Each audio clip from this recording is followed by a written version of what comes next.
It's that wonderful time again to talk sport on Impact Business Radio 92.5 FM. The program is Total Sport, your daily sport on radio. Time to serve you with all of the news going around in the scintillating and ever-buzzing world of sport. It's always fun talking sport on this platform because you know this is the sport headquarters in Southwest Nigeria. Today we're talking about a lot on the program. We'll talk about the National Basketball Association, the playoff, our semi-finals, where Golden State Warriors were stunned this morning by the Memphis Grizzlies. 39-point margin victory for the Memphis against Golden State Warriors. Without Ja Morant, the ball too hard, and also it was Drew Holiday who ensured Milwaukee Bucks defeat the Boston Celtics with a late steal in that one, 110-107 in favor of the Bucks in that particular one. We'll talk about all of this and some other basketball stories, and as well from the ITTF, we've got a story for you coming from the continent and talking about the Super Eagles of Nigeria. For the first time since FIFA delivered its verdict on the early termination of Raw's contract, Raw has spoken and he said he's satisfied with FIFA's verdict in that particular one. We'll talk about this and as well look at the Flying Eagles performance yesterday against Burkina Faso, and as well other interesting stories involving Nigeria players abroad, and of course their scorecards.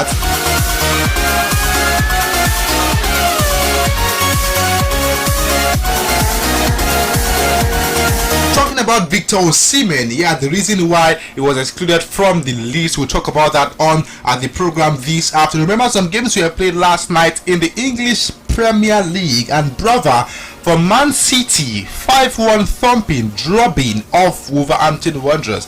It was looking like Wolves will be set to give Man City tough time, but Kevin De Bruyne buried any hopes of such, and he scored 4 goals out of the 5 goals scored for Man City. That tells you about the intention right now that Man City has got. They've got defensive issues, Emerick Laporte out injured, and of course they've got other players, Ruben Diaz, list of injured defenders for them, set to miss out in the remaining games for this. And how will they cope? We'll see how events unfold for Manchester City. We also take a look at some games to expect today in Spain. Real Madrid will be up against Levante in the English Premier League. Arsenal Football Club, this is a battle for the top 4. A victory for Arsenal means they will seal a spot in next season's Champions League, which is good news because Arsenal fans, it's been a while you see Arsenal playing the Champions League, but imagine Arsenal returning to that tournament. Definitely they'll be so excited to see their team back at the champion. For Tottenham Hotspur, coming from the back of that 1-1 draw against Liverpool,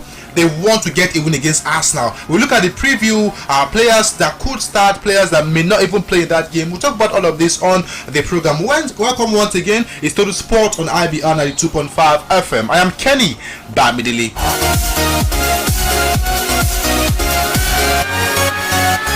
Just to let you know, at some point we'll be picking calls on the program this afternoon, but in case you are joining us for the first time, I will reel out the studio lines right now if you want to be a part of the program. 0916-104-7698, 0916-104-7698, or 0811-052-6487, 0811-052-6487. You can as well call 0902-280-9257, 0902-280-9257. Those are the lines to reach us. When the time is right, I will open the studio lines. Welcome once again to your daily sport tonic on radio, Total Sport on IBR. I've got Toby Adewole right here with me. He's the analyst on the show this afternoon. Toby, how are you doing?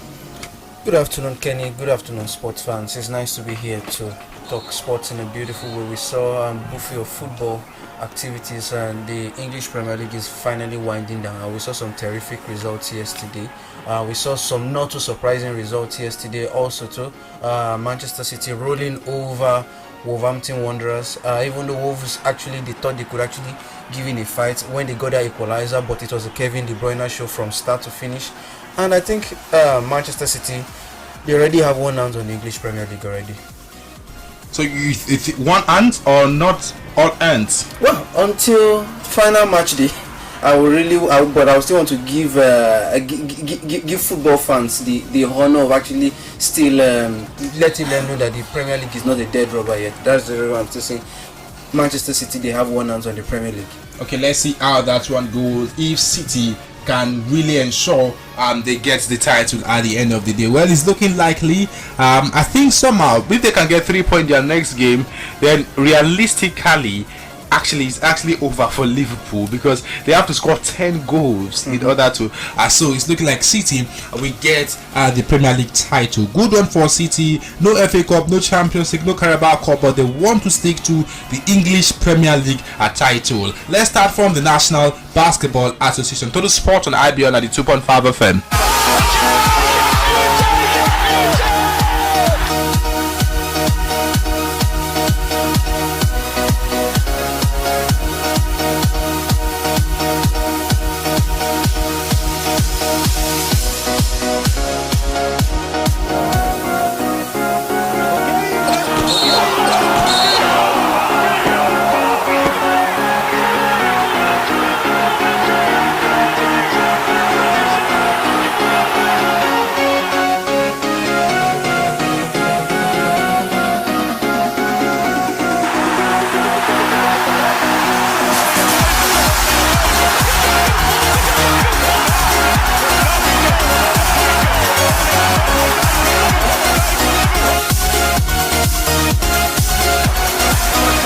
Alright, talking about the National Basketball Association this afternoon on Total Sport, the play of the semi-finals of the NBA playoff right now. Taking a look at the games play yesterday, and of course the one play this morning, starting with the Memphis Grizzlies versus the Golden State Warriors game. Tyus Jones and two other players scored 21 point apiece as the Memphis Grizzlies recorded a 134-95 victory over the Golden State Warriors. Now, this Grizzlies team played without Ja Morant, and it tells you about their intention. It tells you about how they approach this game in the first place. They knew we lose this one, we're out of it, so we have to play like it's the final. 39-point margin, that's huge for Golden State Warriors. Yes, 39-point margin, that was actually good. It was huge, and I think it was the day before yesterday when I was actually I was talking about this game actually going into a 7-game thriller, and it's gradually becoming that. They knew if they actually slipped up yesterday, it would be over, and they were actually able to give it a good fight. Yeah, talking about giving it a big fight now. Right now it's 3-2, still in favor of the Golden State Warriors. Yes. Now, don't you think that a victory for the Grizzlies in the third game, then it's all wraps for Golden State Warriors? I think the Warriors should actually nick this one. They wouldn't take this line down. It's going to be a feisty challenge, no doubt about that. But I think the Warriors should still have that X factor in them, because when you're talking about the likes of Steph Curry and the likes, his 3-pointers is a potentially game-winning move. Okay, talking about being a game-winning move, last season Memphis Grizzlies and Golden State Warriors met in the play-in, and Golden State Warriors fans would forget what the Grizzlies do to them, threw them out of the play-in tournament. Right now Grizzlies still have that kind of vibe, they have that kind of momentum on their side, and seeing how they played this morning, they outplayed Golden State Warriors on defense and on offense. It tells you about this team and how disciplined they are. Of course, it's a team with young players, filled with young players, which is pretty cool. But don't you think that what they did to Golden State Warriors last season, we're probably going to see a repeat of that one? Because what I'm saying right now, Golden State Warriors fans won't be happy hearing that, but somehow a team performing like that, it's hard to stop them. Yes, a team performing like that is hard to stop them, but I still maintain it. The momentum is still with the Warriors. They have, despite losing, they still have momentum. Yes, the momentum is still with them.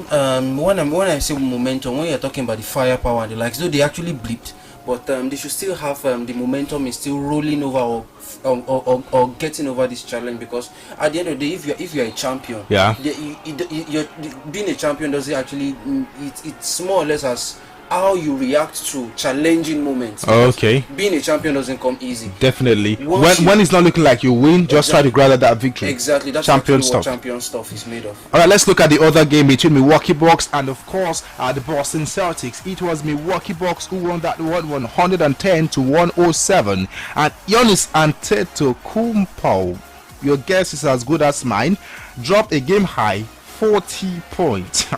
40 points, 11 rebounds, double-double. Giannis is a beast, and ridiculous. What it brings to this game is just peerless. Ridiculous. Now, every game he keeps leading the Bucks. Yes. The lose is going to lead. Yes. The win is going to lead. What do you think about Ionis and this team? It's just one ridiculous player with the numbers that he's posting game after game. You know, people were still saying that, oh, maybe this is just a one-season wonder with what he did last season, but he has been able to replicate it with the Bucks, and he has actually shown that, okay, he's the go-to man, he's the one marshalling the team, he's the one leading from the front, getting vital points for the Bucks, and he's just one ridiculous player. I wish he was actually with the D Tigers, but we just have to make do. Is with the Greek. Don't talk about that right now. He's with the Greek national team. Okay. But he still believes his roots is still here with us here in Nigeria. So, but game after game, he has been posting these ridiculous numbers, and whilst I'm still looking at the likes of Warriors actually go far in their own side of the conference. Yeah. I'm still giving a slight advantage to the Bucks to actually defend for the Bucks. They could be facing the Heat depending on how both series unfold. Yes. So that's for the conference finals. Right. Do you think the Bucks has got what it takes to defend the title they won last season? I think they do, except if something drastic happens and there's a meltdown or there's an implosion in that team. But right now the Bucks, they actually have everything. It is their title to lose. Alright, it's their title to lose. That's what Toby's saying about Milwaukee Bucks. Rather, let's move on and talk about another basketball story still in the National Basketball Association, and this one is got to do with Denver Nuggets center Nikola Jokic, who has been voted the NBA most valuable player for the second straight season. The Serbian garnered 65 of the 100 first place votes, and Jokic averaged 27.1 points per game, 13.8 rebounds per game, and 7.9 assists per game in 74 regular season games. He earned his fourth consecutive All-Star nod. For Milwaukee Bucks forward Giannis Antetokounmpo and the Sixers center Joel Embiid were the other finalists for the award. Embiid averaged 26 points per game, 11.4 rebounds per game, and 33.3 assists. 3.3 assists per game as the Sixers finished fourth in the East. Now, I tipped Jokic go on and win the MVP, but I remember you were talking about Joel or Giannis, right? It was actually Giannis. I was looking at Giannis. It was a straight fight between Giannis and Nikola Jokic, and since Jokic actually got it, I think it's still a fair decision. Second time running, he actually got it in. Maybe he might actually switch teams. You never can tell. Okay. Because with what he has been posting, these numbers that he has been posting, championship to show for it. No conference final to show for it. So I don't think maybe 4 or 5 years to come, he might start licking his wounds and be saying, oh, if I had known, I might have actually made a switch to a team whereby he could actually have a ring to actually show for his massive numbers. So good one for him, good one for his career. Alright, good one for Nikola Jokic, and of course good one for his career. Alright, let's talk about this basketball story before we leave the National Basketball Association. The program is Total Sport, and the station is Impact Business Radio 92.5 FM. I am Kenny Bamidele. I've got Toby Adewale right here with me in the live studios.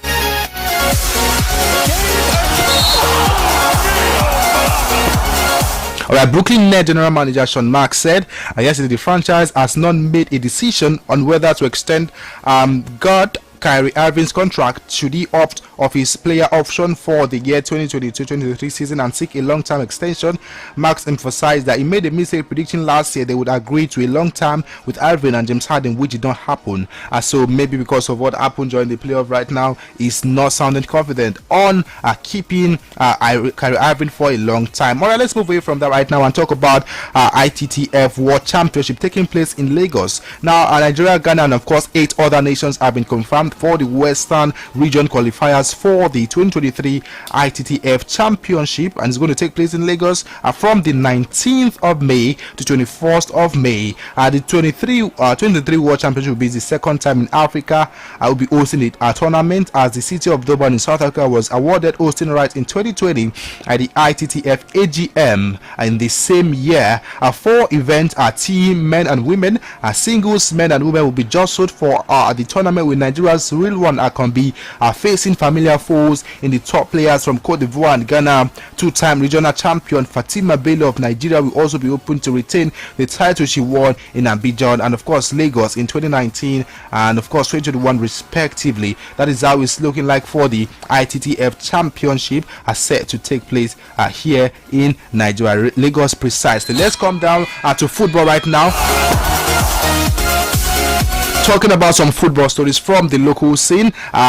Now, Toby, I want you to, have your say, on this one, because we talked about it on Monday and of course Tuesday, when FIFA came up with their decision on the Raw early termination, the early termination of Raw's contract. Now, for the first time since that news broke, Raw has spoken, and guess what he said? He said he's satisfied with FIFA's decision. The Franco-German Raw has expressed satisfaction to FIFA's verdict following the battle with NFF after he was sacked last December. Well, we all know his contract was meant to expire this December, this year, but it was terminated early. And according to Amutajero Pinnick, before the termination of Raw's contract, so money were paid to him. Yes.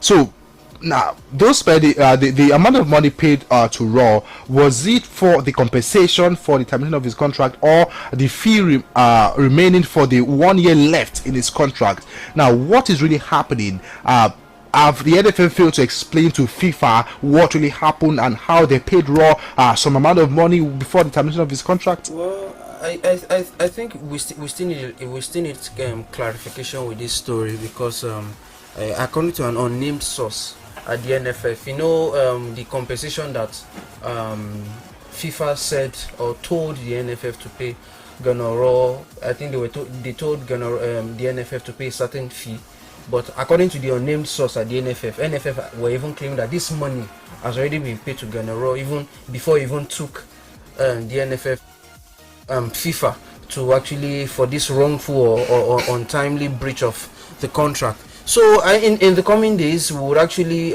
hear what the NFF and what the side of Ghana Raw will actually say concerning this FIFA verdict, because right now I'm trying to distract myself from this story of Ghana Raw and the NFF. Why? Because today is Thursday. The NFF, they've actually released, or shall I say, the technical crew. We don't even know who is in charge of the technical crew now. People are claiming that it is Salisu Yusuf now released a 30-man list to actually prosecute a set of friendly games, and we do not even have a substantive coach yet.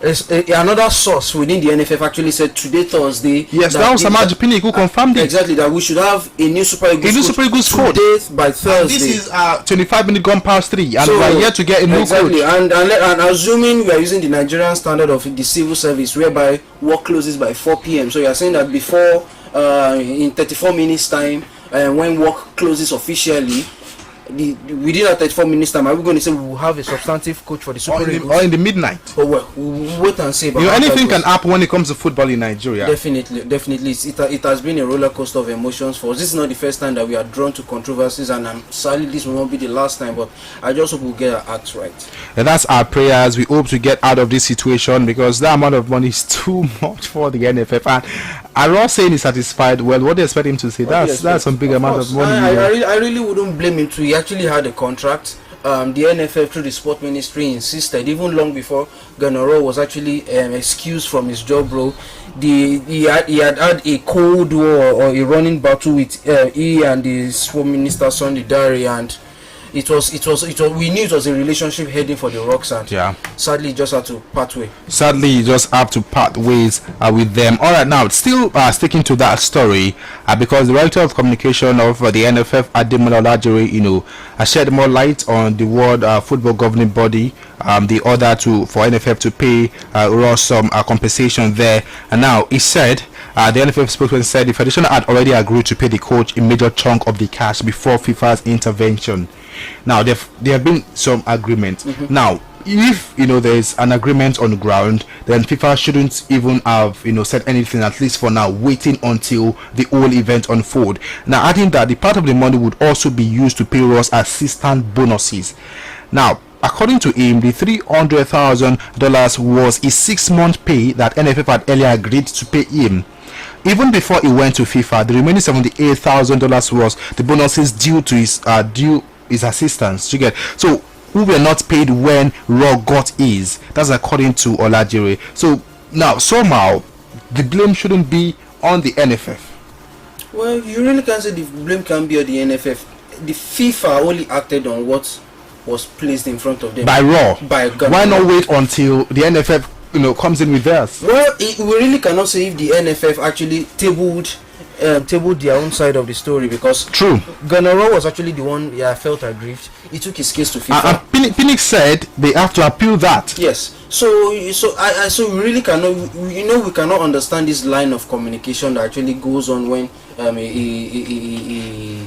a complaint is laid in front of FIFA, and how one party actually responds or doesn't even respond to it. So we just wait and see. They have said there's an agreement to actually pay these funds, which is not even going to Raw entirely. A certain part goes to his assistants. So let us wait and see. It's going to be a waiting game. So just let's wait and see what will actually unfold. All right, it's going to be a waiting game. Let's see how event unfold there. Just to let you know, you can the phone lines are officially open right now. You can call in 0916 104 7698 at 0916 104 7698 or 0811 6487 0811 6487. You can as well call 0902 2809257 0902 2809257. This program is also live on Facebook. Go on to our Facebook handle at facebook.com/Ibr92.5FM Ibadan.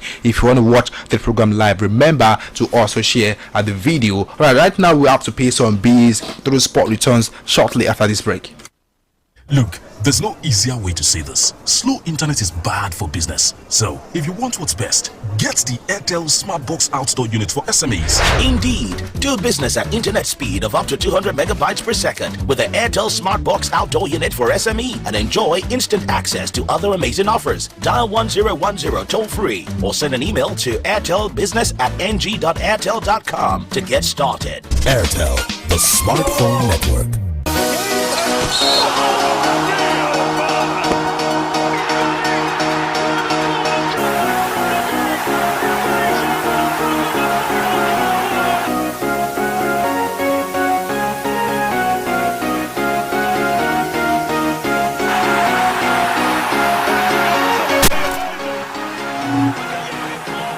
Alright, welcome back. You are still on to Total Sport on IBR92.5 FM, and we're taking a microscopic look into the overall issue, the compensation issues, and what Raw has got to see, and of course what Ademola Olajire said, trying to balance the whole situation on our ground.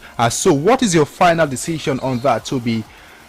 Now, the partial fine, the partial compensation that the NFF would actually pay to Raw, don't you think that is actually way too much? Quickly, we've got a lot to talk about. Well, the NFF, they have the right to appeal if they feel, okay, this judgment, and they have 40 days or 45 days or so to do that. Yeah, but at the end of the day, I won't be surprised. There might be a behind the scene agreement, because most of the time when these funds actually tabled as punishment, most of the time there's always a backdoor arrangement. Okay, we cannot try to bring it down, just bring down. And at the end of the day, never say never. Gennaro is a manager. Fine, football has caused a divorce. There can always be a comeback. Definitely. Let's see how that one goes. Our phone lines open right now. 0916 104 7698 0916 104 7698 or 0811 052 6487 0811 052 6487. You can as well call 0902 2809257 0902 2809257. Right now, let's talk about this story, and it's coming from someone, former Nigerian international Peter Said Ida, who is interested in becoming the next NFF president. Now, I remember some weeks ago we talked about the fact that the ex-footballers are trying to form their own association to see who they will pick for the NFF presidency. Now, are you part of those who believe an ex-international should be in charge of the country's federation, football federation? Not entirely. Being the president of the NFF is more like an administrative role. Though having an ex-international can also be an added advantage too, depending, because they will know where the shoe pinches, quote and unquote. But it's merely an administrative role, because once you, as an ex-international, you do not or as the NFF president, you are not expected to train with the national team or national teams. You are only expected to take certain decisions that actually help the smooth running of the football, of the nation's football, if I can actually use that word. So, but being an ex-international can come with an advantage, maybe getting deals that are actually better the development the critical development of football across the country. But if the ex-internationals or the former the ex-internationals believe that okay, having an association will actually help to channel their cause, because you've seen the likes of headmaster Mutiu Adepoju. We've had, I think Shegun Degbamutu has also tried in having a career as an administrator in the NFF, but he has actually failed. But if they can actually have this block or this constituency of ex-internationals, maybe that can actually help them in having a more united front in actually championing this cause. Well, now because I think it's cause for serious concerns. Okay. Now, looking at the two, years that Ahmad Pinnick has actually spent as the NFF president. Now, would you say he's done well? Definitely not an ex-international. Administratively, we know Ahmad Pinnick has kind of put Nigerian name on the world map because of his ability to, relate with Gianni Infantino. He won't be the first president to put Nigeria on the world map. Yeah, so what I'm trying to say is this. Do you think you want more of an administrator than an ex-international? You see, this discussion or this argument can really not be.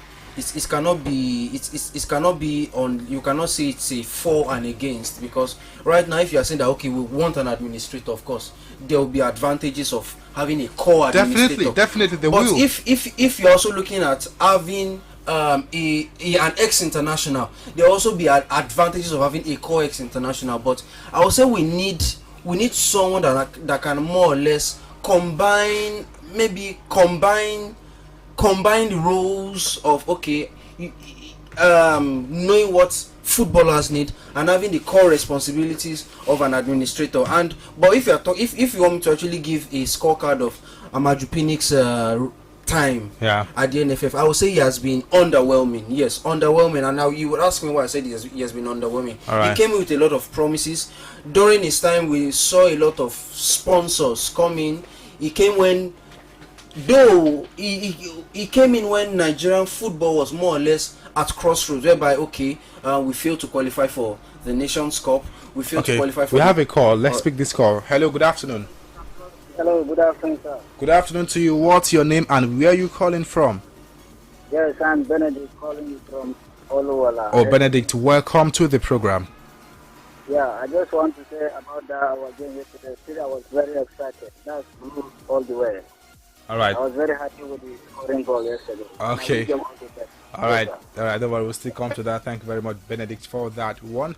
Keep the calls coming. Right now, we're talking the situation with the NFF presidency, with Peter Saidida saying he's interested in becoming the president of the Nigeria Football Federation when the election, starts around October for the replacement of Amaju Pinnick. Yeah, what do you think? Do you think an ex-international should be the NFF president, or it should just be solely an administrator, someone who knows how to play the game so well, just like Amaju Pinnick did play the game? I don't know if it was so well. But you would say Amaju Pinnick, did some fantastic, things while, he was the NFF president. Yeah, as I said, he came with a lot of promise, but he has been largely underwhelming.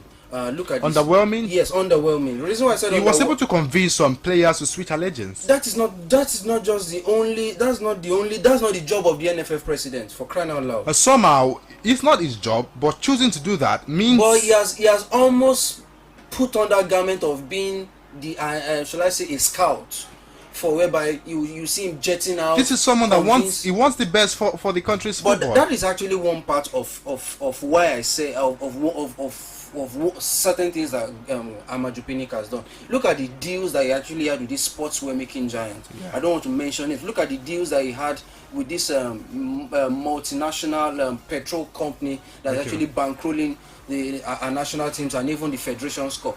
A lot of monies were actually into these deals, but look at what is actually going on.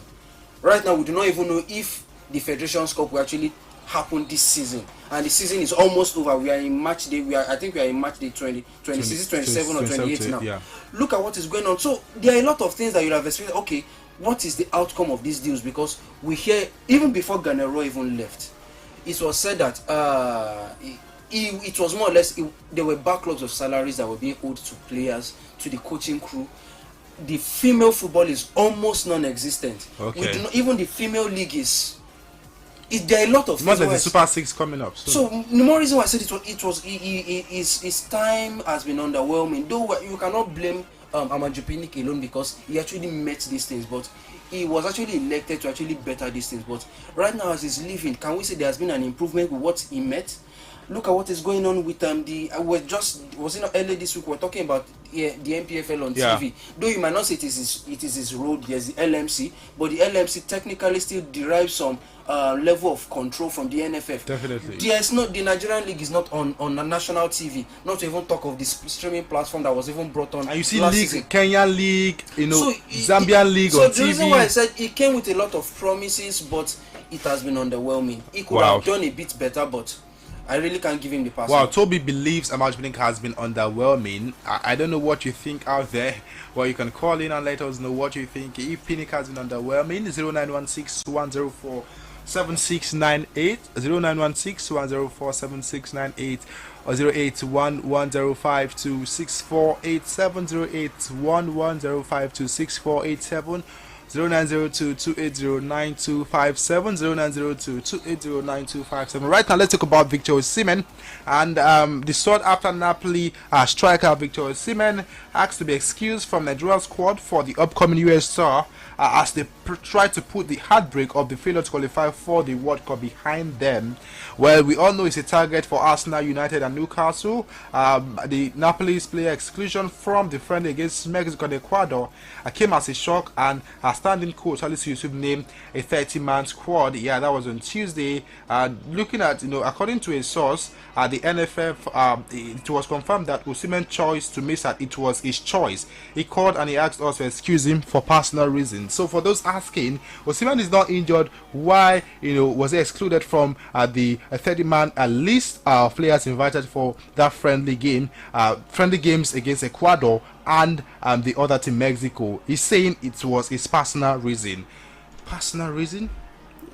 Well, personal reason. He has the right to actually decline certain requests to play for the national team. Since the Super Eagles are not even going to play at the World Cup this year, he might decide, let me just take a time off, because if you're talking, and since it's just a friendly game, it's just probably don't want to risk getting injured. Exactly. So and since he is decided not to come, that has actually opened the door for a certain Ciro Desas that has actually been in the desert, if I can use that word. Yeah. I think that's what Desir's been in the desert. Exactly. So he's back. He's back home. I hope this time he will actually take the bull by the horn, because he came with a lot of promise too. But that game when he actually made his debut, it was a bit shy of the blistering striker that we expected Ciro Desas to be. But since he actually has a chance, I hope he actually grab it with both hands. Okay, let's see if Ciro Desas will be able to grab it with both. And remember, the only game he played was against Tunisia. Yeah, I was in a friendly game against Tunisia. That was the only game he played, and of course he was invited for 2 games, but he played just 1. Let's see if he's going to be able to grab the chance under the coach. We don't know, but at least Salisu Yusuf is running things right now. Let's see if he's going to grab that chance. Right now, we have to leave the local scene and talk about European football. Games played yesterday in the English Premier League. The program is Total Sport on Impact Business Radio 92.5 FM.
Alright, in the English Premier League, Kevin De Bruyne's stunning 4-goal haul helped Man City thump Wolves and restore their 3-point lead at the top of the Premier League.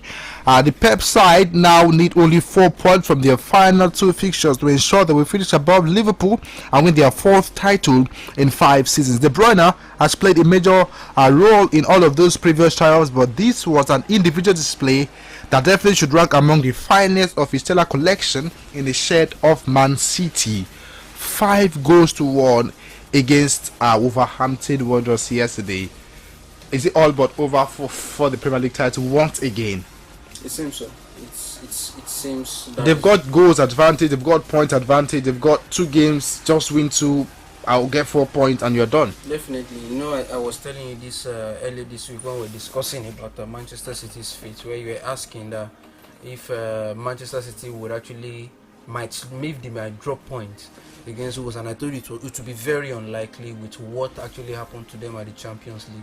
They don't want to lose at all fronts. They want to compensate their fans with the Premier League, and that is actually what we're saying. They are running riot against their opponents, scoring 5 goals in 2 consecutive games. That's actually what Manchester City can do. That's what they can do right now, and they are doing it so well. They've got 89 points, 36 games played, 2 more games left, 72 goal difference right now, and behind them is Liverpool with 86 points. Same number of games played, 65 goal difference. So 7+ goals for Man City ahead of Liverpool, 3 point plus for Man City ahead of Liverpool.